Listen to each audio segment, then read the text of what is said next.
Understanding Investments a Few Minutes at a Time by Daniel Dower. From Chapter 8, A Little Game Theory, Issue number 33. Volatility. The term volatility is just an easier way to think about standard deviation, the statistics term to describe the variability of numbers in a data set.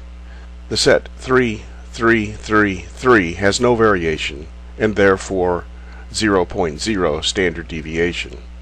The set -1, 1, 5, 7 has the same arithmetic mean but significant variation.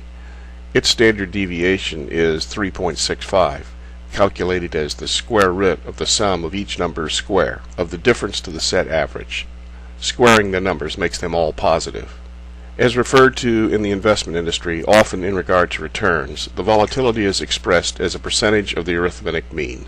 The first set has 0% volatility. The second has 121% volatility.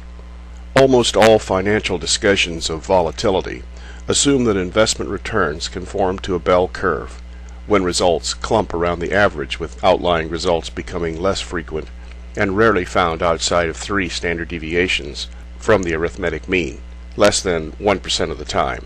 This assumption really helps the math work easily, but it's extremely dangerous at the extremes. As in finance, many investment results have fat tails, statistical kurtosis, a non-insignificant chance of an unusual result. Nassim Taleb brought attention to this in his 2007 book, The Black Swan. Another common practice is to discuss volatility in annual returns. The volatility of large-cap stocks from 1926 to 2006 was 20.2%. This is referencing the variation of annual returns. Daily returns didn't vary 20%. They vary less because the time frame is too short for such substantial price movements. Except for a few days like Black Monday, October 19, 1987, when the Dow fell 22%. Decade-long returns vary even less because the time frame is so long that short-term fluctuations average out. Mathematically speaking, one can estimate the monthly standard volatility using the following formula. Monthly volatility equals annual volatility divided by the square root of 12. Thus, we estimate the volatility of monthly returns on large-cap stocks to be 5.8%.